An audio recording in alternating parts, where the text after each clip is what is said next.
These are all things that could be funded by the BOD. Honorarium, supplies and costumes you might need for a particular program, a culture show or a festival or a conference.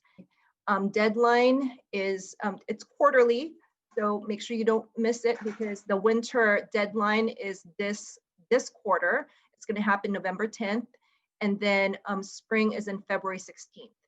And the guidelines are listed here along with where you apply. So this Student Life Support Fund is going to be explained to us by Evelyn. Hey, yeah, so the Student Life Support Fund, SSP is currently open. It aims to provide supplemental support for student activities and programs that benefit the campus community. Although this year, because we are remote, the Student Life Support Fund has changed a little bit. So for fall 2020, they are going to be allocating digital engagement grants only. So anything having to do with tools that support communications, access, participant engagement, feedback, stuff like that, that's what they're going to go ahead and be funding. The deadline is usually 2 weeks before the date of your event. You can find out more information on campuslife.ucla.edu, but in order to apply, you're going to apply on my.ucla.edu. Okay, I'll go over the Office of Equity EDI funding. So equity, diversity, and inclusion. So the max for this funding is $4,000. And they fund like hosting conferences, events, honoraria for speakers that come to your events. If you plan to attend a conference, again, right now, because we're remote, you know, a lot of these things have changed and differentiate. You can find out more information about the EDI funding and how they've modified their funding for fall 2020 and the equity.ucla.edu website. Shown there. And then one of the upcoming deadlines for EDI was yesterday. But more deadlines to come. So again, if you check my.ucla.edu and look up the equity, diversity, and inclusion funding, you can find out more information on deadlines for the following quarters. Yeah, so thank you, Evelyn. Just to add on to that, they do have rolling deadlines. So this is like the deadline. So when you submit on this deadline, you tend to have kind of a larger allocation, but they also have a rolling deadline, which if you submit, you know, maybe about a week, you know, a week to 2 weeks prior, that you can still get an allocation, but not quite as much as you would as if you submit during the deadline. So please check with them about that. And look at the opportunity to still submit even though you may have missed the October 21st deadline. Contingency Programming Fund is through the Undergraduate Student Association Council, so that's through a student government. And it basically funds a variety of different, it's a supplemental fund, right? So it funds different activities and events. It's a wide variety of it. It's just different activities that any student could participate in. It's very broad. The cool thing with this fund is that it covers certain things that may not necessarily be covered by other funding sources, like for example, t-shirts, right? It'll cover up to $500. And there's hardly any other funding source that will give you t-shirts, money for t-shirts, right? And parking, you know, and can cover up to 5 spots per group per event. So once we go live, that might be a good consideration. But, you know, anytime, like say you apply to the larger funding sources, you know, and you still need more money and that you need just additional funds to cover, you know, what's left over, this is a good fund to go. You do need to submit 3 weeks prior to your event. And the link here is the link listed here is the link to apply. Then we have, again, another USAC, another student government, undergraduate student government fund through the Cultural Affairs Commission. It's Arts Restoring Community Fund through Cultural Affairs. Funding periods will occur twice a quarter. So I listed all the deadlines here. I'm not gonna read them all out loud, but they're all listed here. And each sole registered organization can apply for funding once per funding period and ask for up to $2,500 per quarter, receive up to $2,500 per quarter. So these are for, you know, variety types of programming. A lot of times it's it focuses on cultural awareness, cultural education. You know, maybe it's you're sharing a story about your community. Sometimes they consider youth programs. There are a lot of youth conferences that different organizations do, and they may consider that on a case-by-case basis. So that's not always guaranteed, but the cultural and educational programs, definitely those are going to be covered. And right now they will be covering virtual programs only. So here are some of the things that they can cover, which is the technology, software, honorarium, and supplies. The Healthy Campus Initiative is specifically for, the wellness and health of the campus community. So the single one student organization can ask up to $2,500 per each time, each program, and then collaborative student programs. So if like 2 or 3 different student organizations come together to put on a program, you can get up to $5,000 maximum. So so again, if you have a health component in your or a wellness component in your organization, and many organizations do. I mean, even if you're, for example, a dance organization, there's a real health component there, right? Because you are encouraging exercise and movement, of folks, which at the end of the day will be, make us all healthier. So the deadline is on the 30th. That's coming up, and the link for submission is also included here.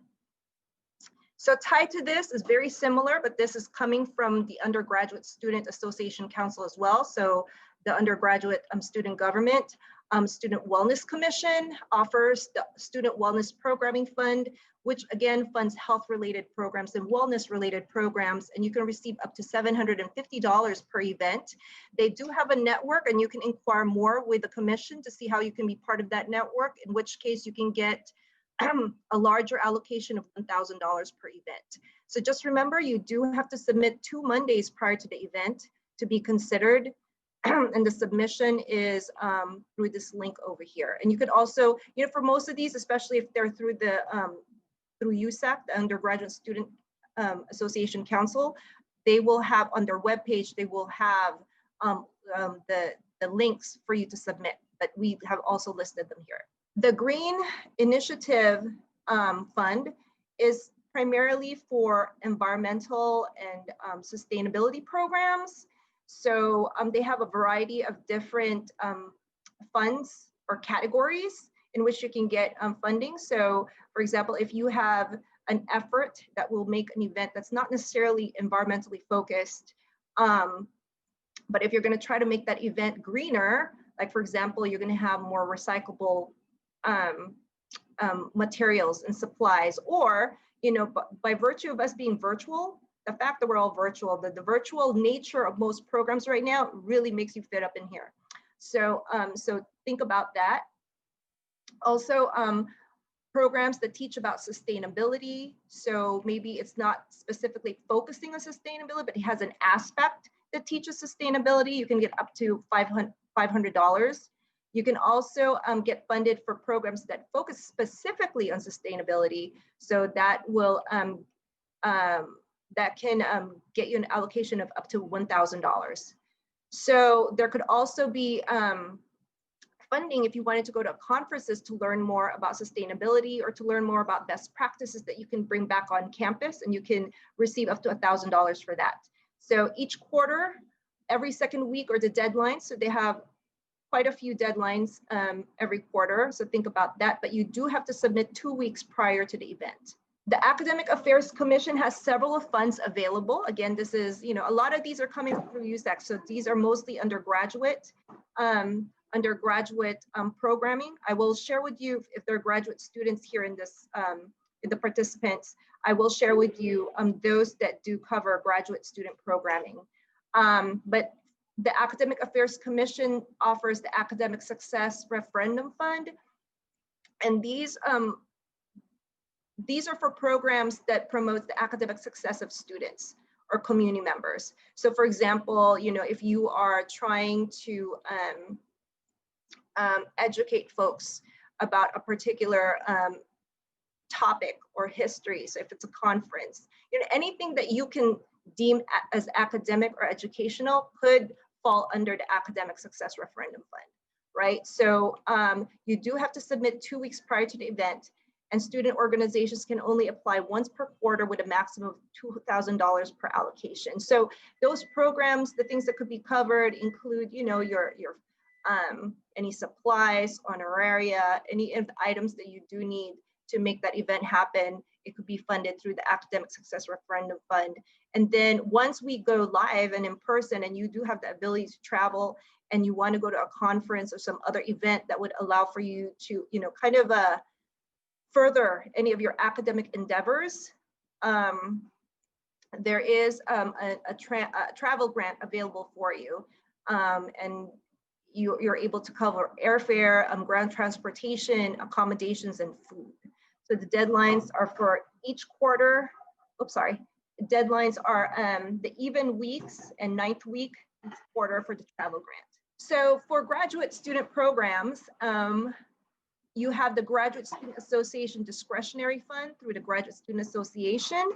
And this is available for all graduate student organization events and programming. You do have to be registered through the sole office in order to be eligible for this funding. And it funds a whole, you know, again, it's a discretionary fund, so they're pretty flexible about what kind of activity they're going to be funding. I mean, you might want to have like an event where you, well, when we're in person, like for example, when we're in person and you wanted to go and have like a dinner with your membership, this could be a fund that could cover that. Or any other kinds of activities, you know, it could be educational, cultural activities, conferences could also be covered up to $1,000. You do have to apply 3 or more weeks prior to your event. So here's a list of all the graduate student funding sources. I have mentioned, or we've mentioned all of these in the prior slides, so please take note of it. If you're a graduate student organization, you can tap into the GSA Discretionary Fund, the funds through the Program Activities Board, which is the CAC and the CPC, the Equity, Diversity, Inclusion Fund, the Student Life Support Fund, the Healthy Campus Initiative, and the Green Initiative Fund, right? So that's quite a few resources that are available for you graduate students out there. Now we're gonna go quickly into community service funds. There, you might have a community service component in your activities, in your organization. You might be fully that, or might be just a component, like part of what you do can be considered community service, and we'll go through a few of these for you. Vin, do you want to go through CAC? Yeah, I can do it. So the Community Activities Committee funds programs that provide ongoing services to underserved communities. This has to be a continuing service aiming for long-term change. So you have to work with the same community multiple times per year, whether that means you go there like every week or, you know, like once a quarter, so a few times over the year. I guess some things about the CAC is the CAC will fund tech, but in your application you have to explain how you're going to store how you're going to store this equipment and how you will pass it down through the organization over the years. The CAC also has other funds other than the regular fund, such as the CAC Mini. The CAC Mini has deadlines every quarter, and the maximum allocation for those funds is $3,500. And the difference between one difference between CAC Mini and CAC regular is that the CAC Mini will fund for t-shirts, and then the CAC Summer is for programs that your organization plans to have over the summers, similar to the CAC Mini for fall, winter, spring quarter. The Leadership Development Fund is relatively new. It was started in the past few years. There is a maximum of $3,000 that an organization can be allocated for a whole year. And for each cycle, so each quarter, you can get a maximum of $2,000. For Leadership Development Fund, you can apply for funding for retreats and conferences. Retreats, you can apply for things like Airbnb, so lodging, transportation, so you guys can focus on your programs. If you do request lodging, the location has to be at least 40 miles away to justify the need for funding lodging rather than just, you know, staying at like somebody's apartment. For conferences, CAC will only fund transportation, and it can range of things like vehicle rentals, Ubers, airfare, and the like. Keep in mind that if you are applying for the Leadership Development Fund, you have to be having those ongoing services that the CAC fund requires. The upcoming deadline for CAC Mini and the Leadership Development Fund will be November 5th, and it'll cover programs between November 24th and February 19th. Oh, and to apply, you can go to that link. Okay, thank you, Vin. Moving on, we have the Community Service Mini Fund, which is also available through the Undergraduate Student Association Committee Council, that's undergraduate student government.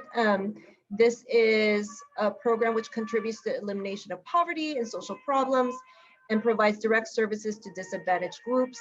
So unlike the CAC funds that Vin just mentioned, this could be, doesn't have to be an ongoing service. So it could be a one-time event and it still could be supportive. And you have to show innovation as a response to the needs of the target population, show a level of uniqueness, meaning like, how is it, how are you addressing the issue uniquely, from other organizations, professional services that you may be providing that address unmet needs and provide direct service to the population served. Maximum allocation is $3,500. You cannot apply to both the BODs. I mentioned the BOD to you earlier on. That's one of the earlier slides that we had. You can only choose one. So you can tap into either the BOD or the Community Service Mini Fund. Sometimes when you have, like, for example, like a youth conference and it's pretty large and it's expensive and it's on campus, people choose to tap into the BOD just because it's a larger, it has a larger budget. But for most part, folks, tap into the CS Mini Fund here if it is, if there is, if it's sufficient, if they feel that will be sufficient, for the activities that they're holding. We also have the Supplemental Fund for Service, which is through the Community Service Commission of the Undergraduate Student Government. And it provides funding for a lot of things that all these other funding sources won't. So they'll fund tickets to get into museums, into, like Magic Mountain, Disneyland, it's like different, these big parks, amusement parks, fees and food for volunteers, volunteer appreciation. Sometimes there's national organization dues that are needed and supplies for transportation and conferences. There's also, there's also tiers. There's also tiers that you have to consider. So these are priorities. So priority line items, or even within line items, the kind of stuff that you're asking for will fall under tier 1 or tier 2, right? So the tiers are just priority items. And so you need, you can read more about it to find out what exactly those things are, but tier 1 will give you a maximum of $1,000, and tier 2 is a maximum of $500. So deadlines will be 4 weeks prior for conferences and 2 weeks prior for programs and other funding needs. Miscellaneous other funds, we have the Student Risk Education Committee. And this is not, there's more, right? So these are some of the major ones that we want to make sure that you are aware of. But we're just listing, we can't list all of them here because we have limited time. So we're just listing priority ones for y'all to tap into. And one of them, of these miscellaneous funds, is the Student Risk Education Committee, which is specifically for risk education. It focuses on safety best practices and liability mitigation. So this could be, for example, if you needed to get live scans, like if you work with youth, it is required that you get live scanned, and there is a cost tied to that. Sometimes you might need insurance for, for like doing a health fair or doing something off campus or even on campus. You might need wristbands, for crowd control. Sometimes, if you're doing an event in a large auditorium, you might be required by that facility to have, crowd control or security. So this is all safety, safety expenses connected to your program, and SREC is definitely the source for that. So there are two different funds. One is for the project fund, which is for ongoing community service. And then there's a program fund, which is for one-time annual on-campus or off-campus programs. Okay, so the maximum allocation is $3,000, and you do have to submit 21 days prior to the event. Right now, the committee still has to come together, but the recommendation I've received from the committee is for you to go ahead and submit if there are some immediate needs that you have at this point. But they are getting things together, and they will meet very soon. But do submit if you do have safety or liability and risk management needs at this point. Okay, so tips for a strong proposal. Just going to go through this really quick, and just going to share this with you just because, if you're going to put in the effort, might as well have, have a really strong proposal to enhance your chances of getting, the largest allocation that you might need, right? So the key thing is to start early, start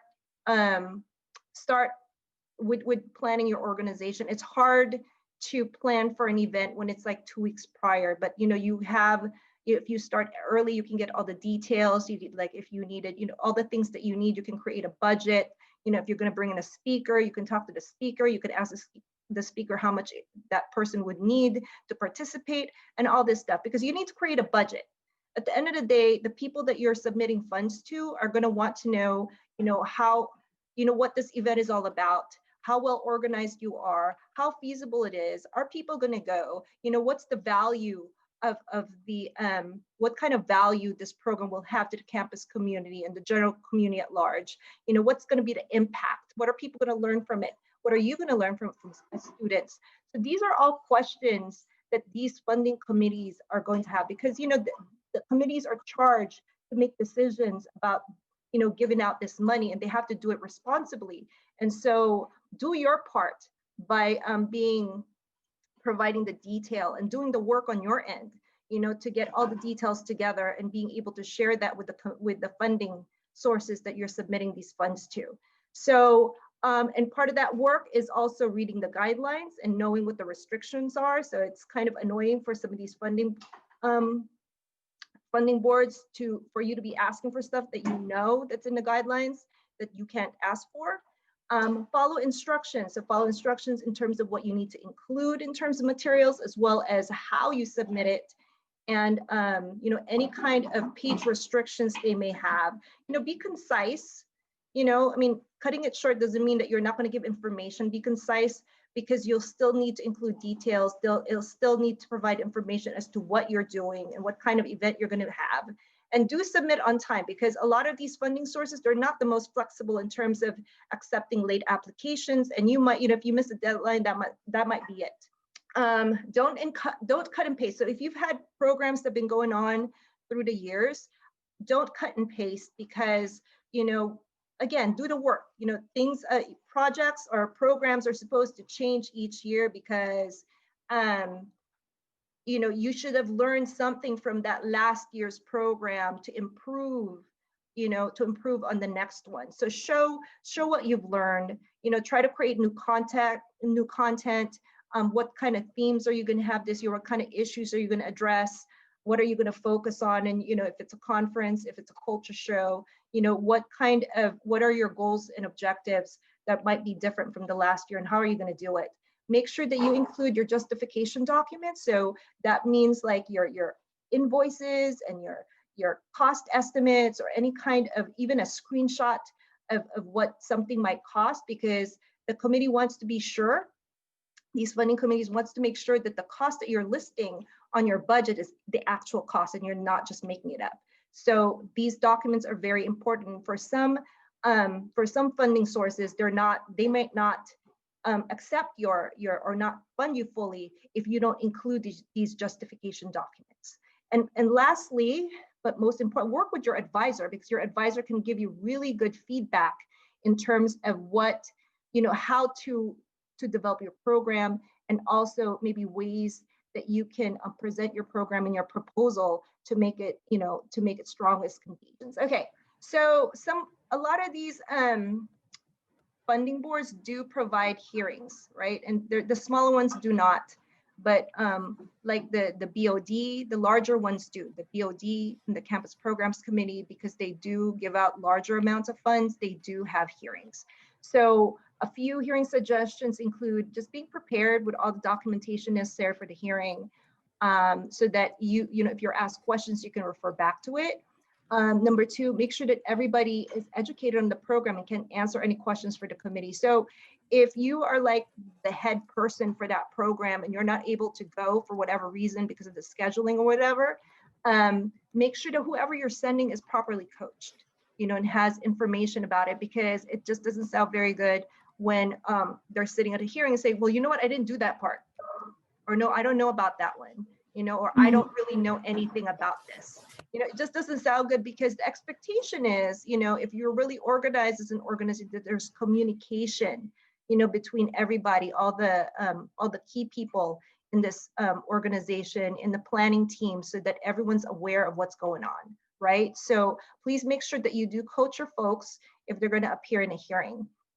And then share the roles of answering questions from the committee. So sometimes there'll be like 5 people there and only one person is speaking. So allow other folks to participate. And again, that takes coordination on your part and pre-planning and practicing. But at the end of the day, it's good.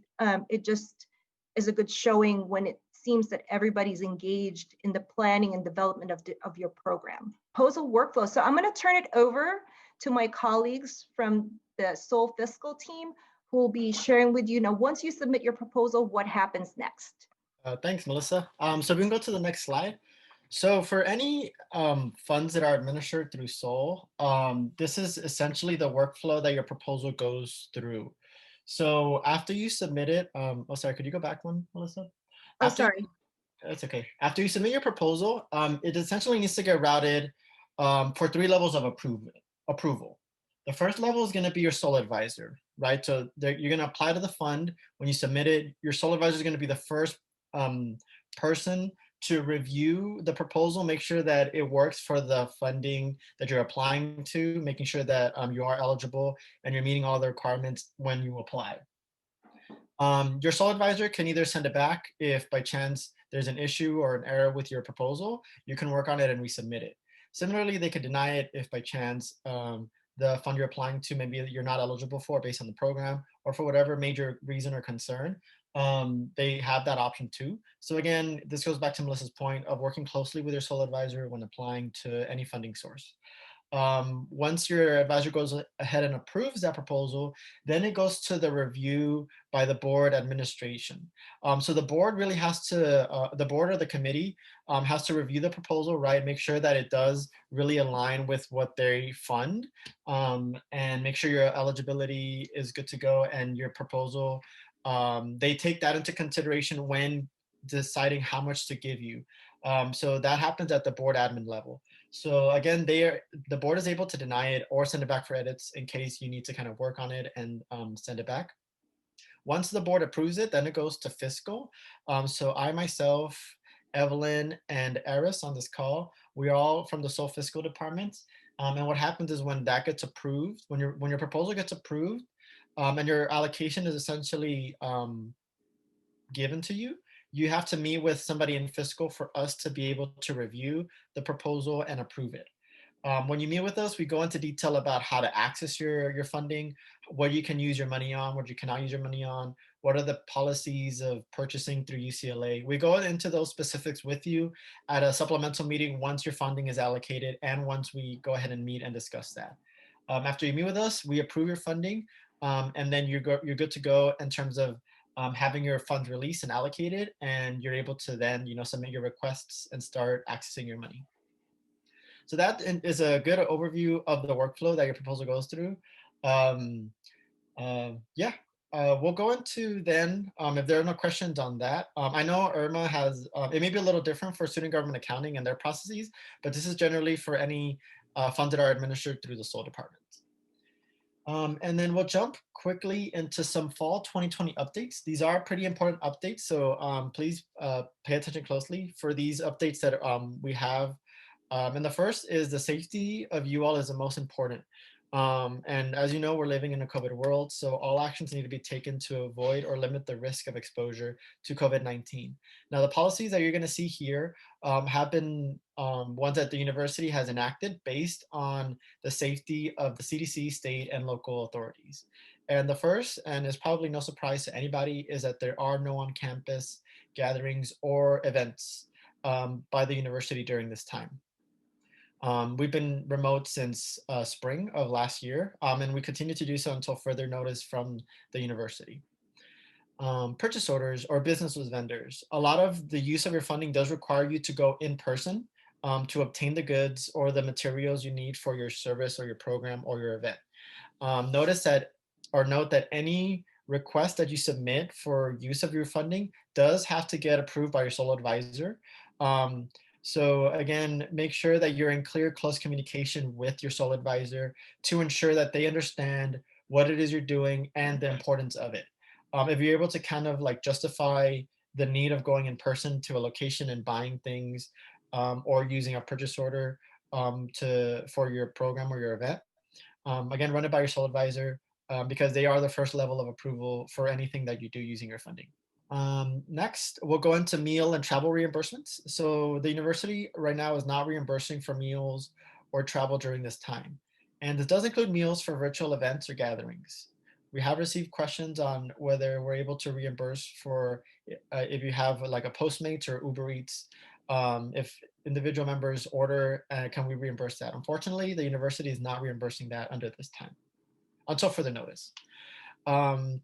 Travel, similarly, all non-essential international and domestic travel is suspended until further notice. If by chance you are needing to travel for any program or event, please reach out to your sole advisor, work closely with them so we can kind of follow up with you if that is the case. But as of now, travel is suspended till further notice.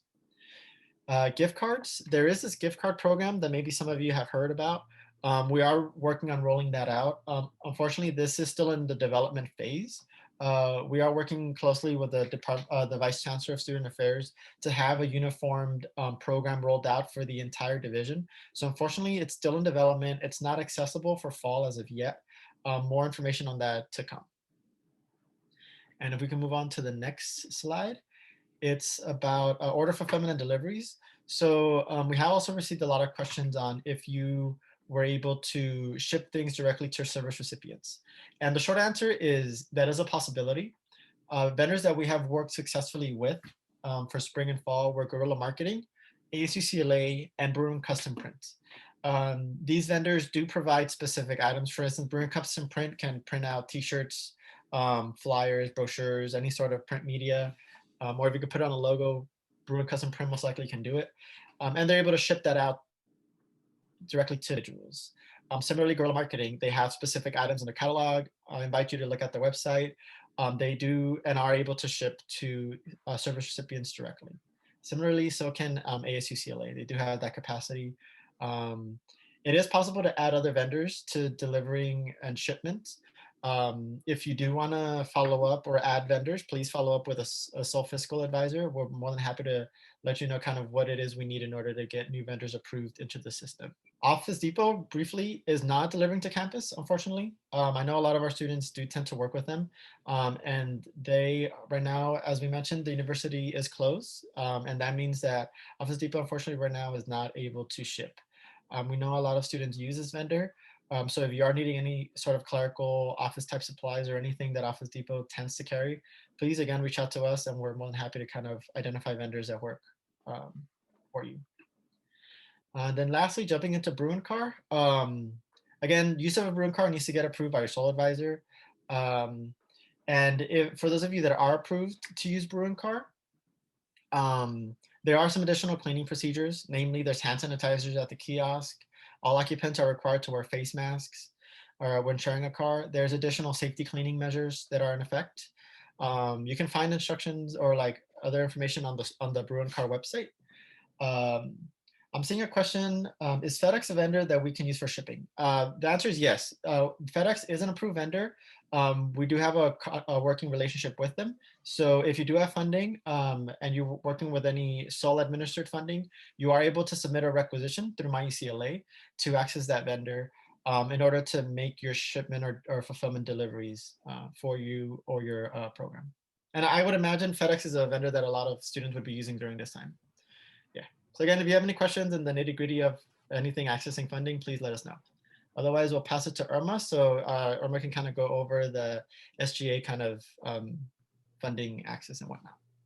Okay, Irma, go ahead and introduce yourself. But before we do that, again, for any events that you might be trying to do in person, so that might need you to do, to rent a car or go to site or pick up items, that you might have with, you might want to drop off things to community partners or things like that. Please make sure that you do speak with your advisors first, because this is going to be a case-by-case basis, the utilization of university funds for in-person events, just because in consideration of safety and consideration of us being in a pandemic, we just need to have those conversations with you and make sure that you are following safety protocol. So just wanted to emphasize that part before we move on to Irma. Irma, go ahead and introduce yourself, because I'm going to try to share your screen, okay? Okay, thank you very much. Thank you for inviting me. My name is Irma, and I'm the Assistant Manager for Student Government Accounting. We manage the financial matters for the Undergraduate Students Association and also the Graduate Students Association. My slides did not include the GSA funding, but it's similar to USA. So I want to just let you know that it still is relevant to the Graduate Student Association funding.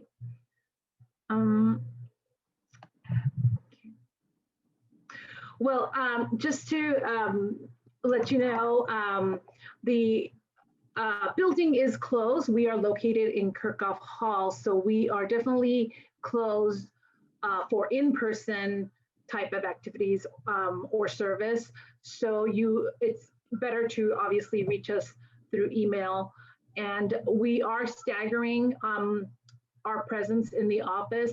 I go in on Thursdays, and my colleague Julia, she is in there on Wednesdays. So we can meet with you.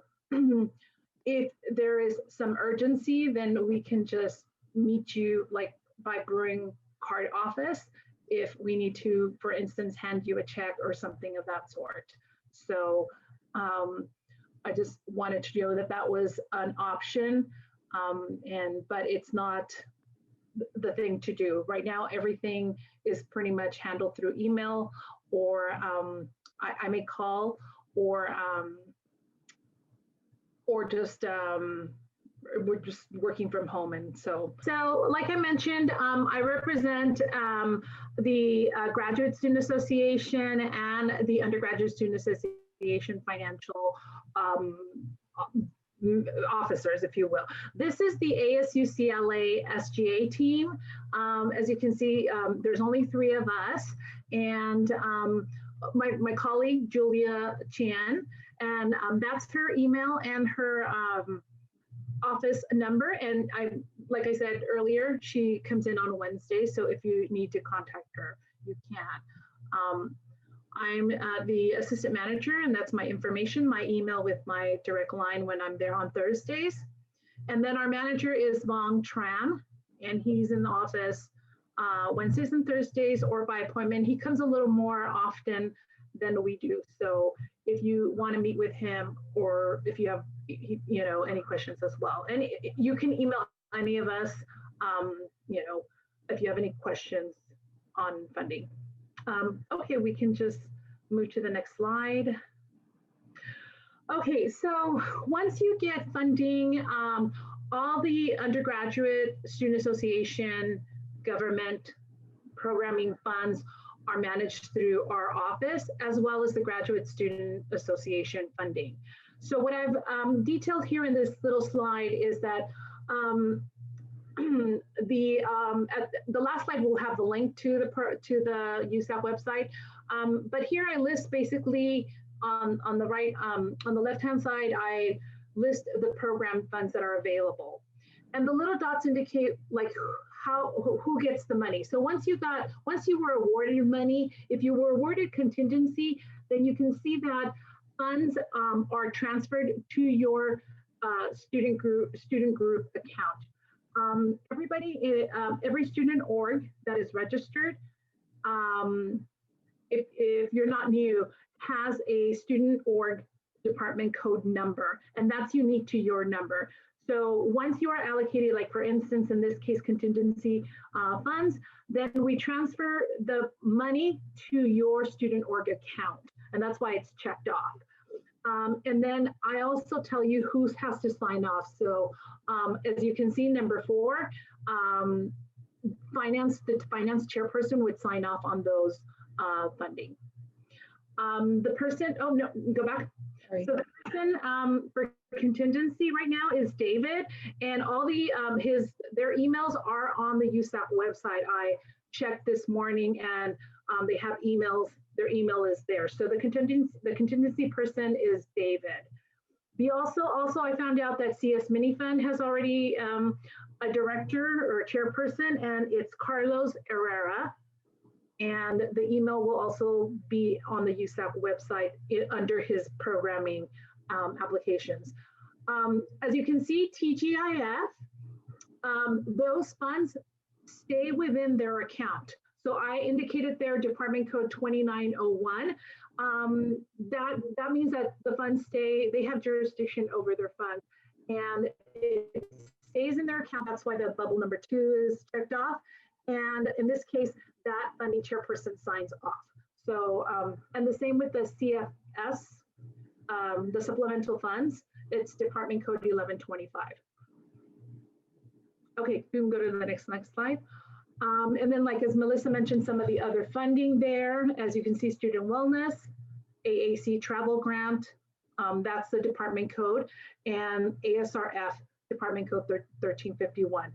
One thing that is also, I forgot, I know Melissa mentioned it, but art funding also stays, arts restoring community funds, they also stay in their account. But the USA BOD and GSA discretionary, the money gets transferred to the student group. Okay, go to the next slide. So how to access your funds? This is like a little 5-step process. The first thing is to know the account number. If you know your student group, if contingency transferred the money to your account, then you will be notified of your account number. The same with CS Mini Fund, the same with TGIF. The ones where the funds stay in their own office, those they may write the account number, but I already gave you the department code, so you can search it yourself in the USAP website under the budget report, and that will be on the last slide. But the first step is to know your account number, because you know that the money's sitting there, and also what funding source it is. The second step is you want to fill out an online requisition and then click submit. So I'm not going to go into details because we do have resources and forms that you can, it's pretty easy to fill out the online rec, but there is definitely a tutorial that can help you. The third is to, once you click submit, you're going to get an email notification of that requisition that you submitted. That's the one that you need to sign under the student org rep line. A lot of times you're allocated funds, but you're the student org representative, and so you forget to sign in that spot, and it's really important to know that you represent the student groups, so you need to sign under the student org rep line. Now, once you do that, then you email it along with any supporting documentation or attachments to the funding chairperson. Yeah, because they're going to look at if you're getting a reimbursement, if you're requesting a purchase order. So the more information that you do submit, the less likely it will be for it to get rejected. Because when there's not enough supporting documentation, you don't have receipts, or you don't have quotes, then that just means it's going to delay your rec. We're going to have to email you. You're going to have to submit it back. The funding chairperson may not want to sign it because you don't have enough supporting documentation. So I always tell the clients, it's better to include more information than not. Okay. And then after the funding chairperson signs it, then we get it, we receive it. And right now it's, I put an estimate time 2 to 4 weeks, just to allow, because we're working remotely. We're not in the office all the time. So, you know, we do, when the days that we come in is when we are able to process the requisitions. Transactions that you're going to see when you're filling out the SGA general rec form. These are the most common, these are the most that are there, the ones that you're going to use. Basically, I let you know that there's a purchase order option, and I kind of bullet put it's a promise to pay. You ask your vendors if they accept purchase orders. Like for instance, the Bruin Custom Prints, they accept a purchase order. And that means that there's no money transpiring. Basically, it's we issue a purchase order saying, you know what, we're going to pay you. We're good on the services or the items. The other option is a cash in advance. Some of you might not have money, you know, to buy this right now. So it does take a little planning, requesting a cash advance. Basically, it's money in advance to make your purchase.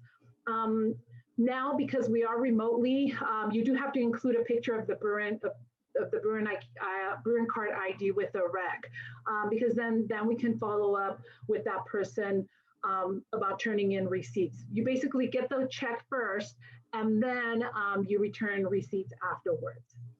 You do have to, for cash advances, attach documents that justifies the reason for the cash advance. So you can do a little chart, a little, what are those shop carts? If you're going to be buying some items, just to let us know what you're going to use the money for. Third item is the reimbursement. That just means that you already used your own money and you need to get reimbursed. Again, be very thorough, like attach cashier receipts, paid invoices, anything that shows proof of payment. Otherwise, it's going to be, tagged as a problem.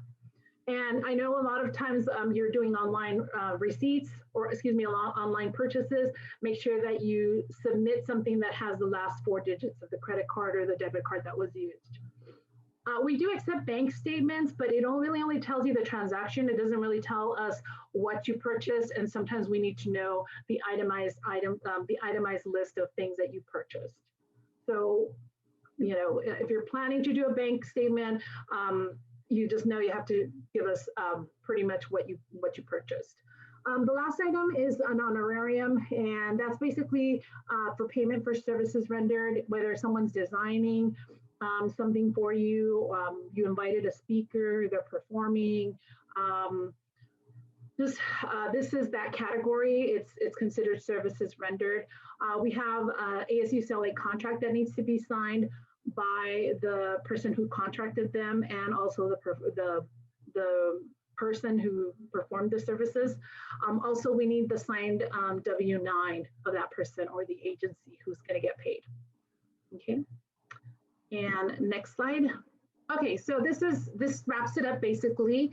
So again, the Undergraduate Student Association and the Graduate Student Association were under ASUCLA, and visit the USAC website under the SGA tab, and we have basically resources and forms that kind of explain how to fill out the requisition if you need more help.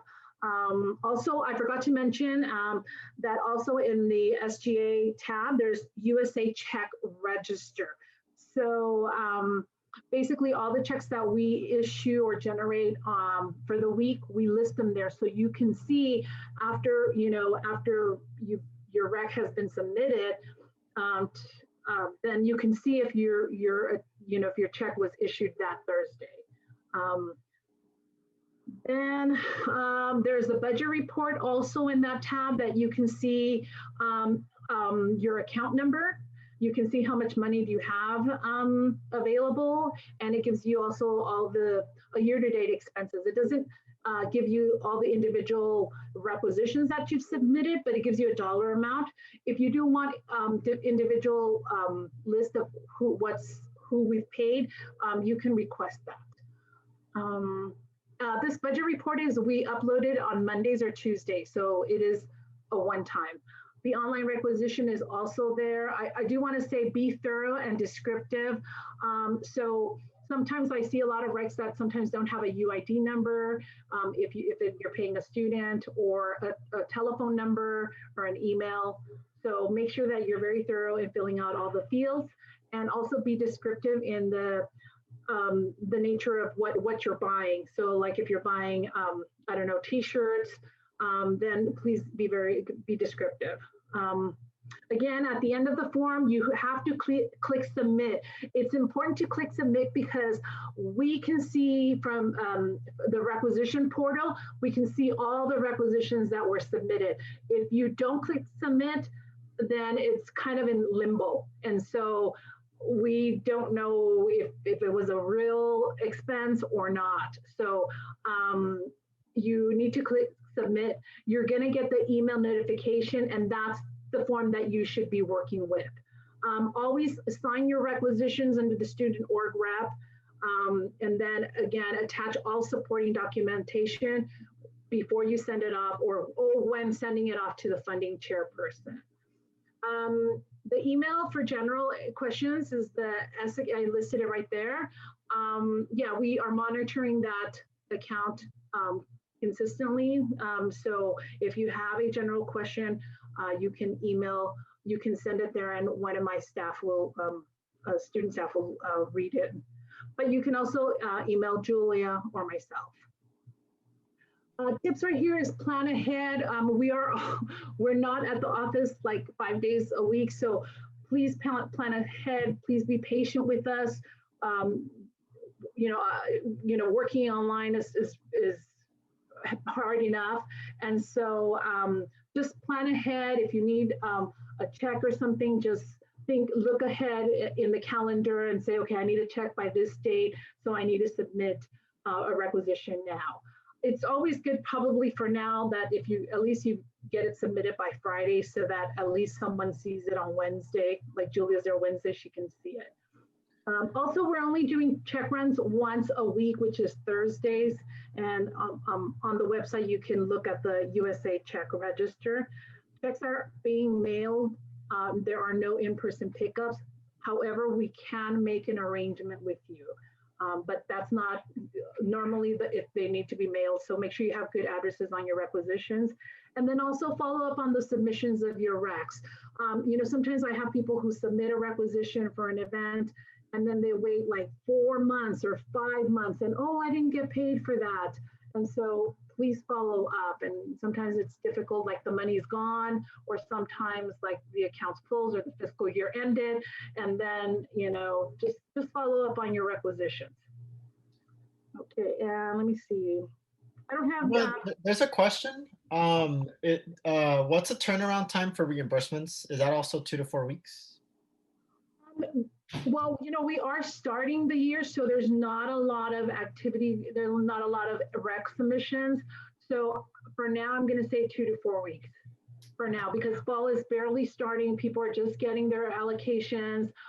So I would, as soon as you spend some money, wrap it up, or as soon as your event is open, as soon as your event is over, wrap it up. I have people like their event was in fall and they're barely doing their receipts on March. And I think it's really unfair, because March is our busiest, and then they're demanding like, oh, I didn't, I need my money. Well, you've been out, for a long time. So as soon as your event is over, wrap it up. There shouldn't be any reason why you're holding on to it, other than everything's online now. So, and as long as you send it to the funding chair. So for now, it's 2 to 4 weeks. As the volume increases, it's probably going to be longer, because we're only doing 1 check run. Again, before pre-COVID, we were doing 2 check runs a week. Now it's only 1. Any other questions? No, I think there was one about reimbursements, but I advised that they should check in with their sole advisor prior to making any expense, just to make sure it is reimbursable. Um, And the same with, I mean, like all the programs have their guidelines. Don't buy, avoid buying something that it's in the gray area. It's better to check with the advisor or with the funding chairperson to see if this is a reimbursable item. Okay. Thank you, Irma. Okay, thank you. I think that's it. All right, thank you. So that about wraps it up for our general funding presentation. Thank you all for attending. I know we went a little bit over. There is an eval form in the chat. Please fill that out. Yeah, so we can know kind of what information you'd want or need from us. If you have any questions, we'll be happy to stick around for a couple of minutes. Yeah, I was going to address the question from Hannah. It's regarding the engagement around virtual events and how do they get more engagement? What are the types of strategies that they can deploy to maybe up their engagement? And that's certainly a challenge that all groups are navigating right now. I would suggest touching base with your sole advisor, but the simple answer is that any programming fund that was gone over today should be in a position to at least consider those types of requests that I think you're leaning towards. And so you'd want to work with your sole advisor to drill down, but surely it would be more than the contingency fund that you're listing. So for example, CPC would be a fund that maybe would even consider those types of costs. So I would look at that as well. But work with your sole advisor, Hannah, and anyone else on this call to kind of appreciate and understand the different funds and how they can apply to these types of needs. But do work, your first point of contact should always be your sole advisor to help you through, you just navigate all the funding, the different funding sources, and also just processes that have been mentioned here.